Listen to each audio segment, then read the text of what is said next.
സമാധാനവും സർവ്വനന്മയും. നിങ്ങൾ കേട്ടുകൊണ്ടിരിക്കുന്നത് സായം പോഡ്കാസ്റ്റ് സീരീസിലെ ഒരു എപ്പിസോഡ്. ഞാൻ കപ്പുച്ചൻ സന്യാസ വൈദികനായ ജയന്ത് മേരി ചെറിയാൻ. ഇന്ന് കർത്താവിൻ്റെ പ്രത്യക്ഷീകരണ തിരുനാൾ, എപ്പിഫനി ഓഫ് ദി ലോർഡ്. 8ാമത്തെ മാർപ്പാപ്പയായിരുന്ന ടെലോസ്ഫോറസ് പാപ്പായുടെ തിരുനാൾ ദിനം കൂടിയാണ് ഈ തീയതി. ആ പേര് സൂചിപ്പിക്കുന്നത് പോലെ ഭരിത സാഫല്യങ്ങളുടെ ഒരു തീർപ്പ് കൂടിയാണ് പ്രത്യക്ഷീകരണ തിരുനാൾ. ബാലാമിൻ്റെ ദൈവദർശനം കണ്ട അപ്രതീക്ഷിതമായ കൺതിളക്കമുണ്ട് പ്രത്യക്ഷീകരണത്തിൽ. നാം കഴിഞ്ഞ ദിവസങ്ങളിൽ സംഖ്യാപുസ്തകത്തിൽ നിന്ന് ധ്യാനിച്ചതുപോലെ വീഞ്ഞറയിലേക്കുള്ള ഒരു നേർത്ത നാളി പോലെയാണ് ഈ ദർശന സൗഭാഗമെന്ന് അവൻ സൂചിപ്പിക്കുകയായിരുന്നു. പുതുവീഞ്ഞാർന്ന കാഴ്ച, അതാണ് പ്രത്യക്ഷീകരണം. അത് കാഴ്ചകളെ മാറ്റിമറിക്കുന്നു. ദാനിയേൽ പ്രവാചകൻ തൻ്റെ ബാബിലോൺ പ്രവാസകാലത്ത് സ്ഫുടം ചെയ്തെടുത്ത ബാലാമിൻ്റെ ഈ പിന്മുറക്കാരെ ദ മെജായി വിശുദ്ധ ഗ്രന്ഥം സൂചിപ്പിക്കുന്നുണ്ട്. അതിൽ 3 ജ്യോതിഷികളാണ് ഇന്ന് താരകത്തെ അനുധാവനം ചെയ്തുകൊണ്ട് ഉണ്ണിയെ തേടി വരുന്നത്. അപ്പോ അനാറ്റോളൂൺ, കിഴക്ക് നിന്ന് വന്നവർ, അക്ഷരാർത്ഥത്തിൽ പറഞ്ഞാൽ ഉദയരശ്മിയേറി വന്നവർ. സഖറിയ കഴിഞ്ഞ ദിവസം തൻ്റെ കുഞ്ഞായ സ്നാപകനെ കൈലേന്തി പാടിയതോർത്താൽ ഉന്നതത്തിൽ നിന്ന് ഈ ഉദയരശ്മി നമ്മെ സന്ദർശിച്ചത് കർത്താവിൻ്റെ സ്നേഹകാരുണ്യത്താലല്ലേ. ടെലസ്ഫോറസ് പാപ്പായാണ് ക്രിസ്മസ് ദിനത്തിൽ 3 കുർബാനകൾ അർപ്പിക്കാമെന്ന് കൽപ്പന പുറപ്പെടുവിച്ചത്. ക്രിസ്തുവിൻ്റെ ഭൗതികവും ആധ്യാത്മികവും നിത്യവുമായ പിറവികളെ കുറിച്ചുകൊണ്ട് ടെമ്പറൽ, സ്പിരിച്വൽ, ഇറ്റേണൽ.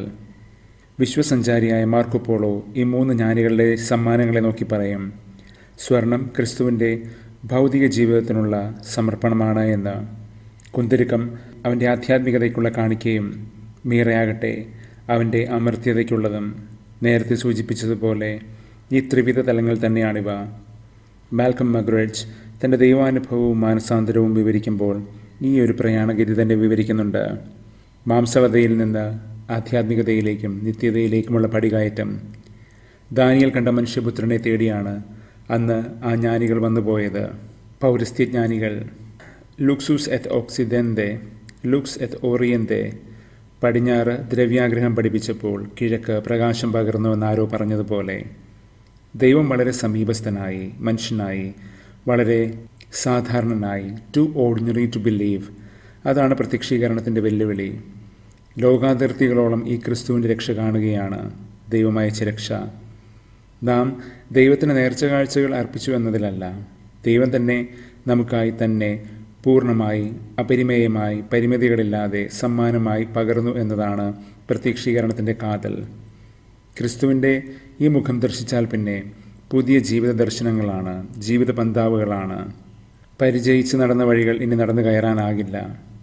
സ്വന്തം കുഞ്ഞുങ്ങളെപ്പോലും അരുങ്കൊല ചെയ്യുന്ന ഹെറോദിയൻ ശീലങ്ങളിൽ നിന്ന്, കടുംപിടുത്തത്തിൻ്റെ രക്താങ്കണങ്ങളിൽ നിന്ന് രക്ഷയുടെ കനപ്പാടുകളിലേക്ക്, അതിലെല്ലാ പാഠങ്ങളിലേക്ക് നമ്മൾ ഓടിക്കയറുന്നു.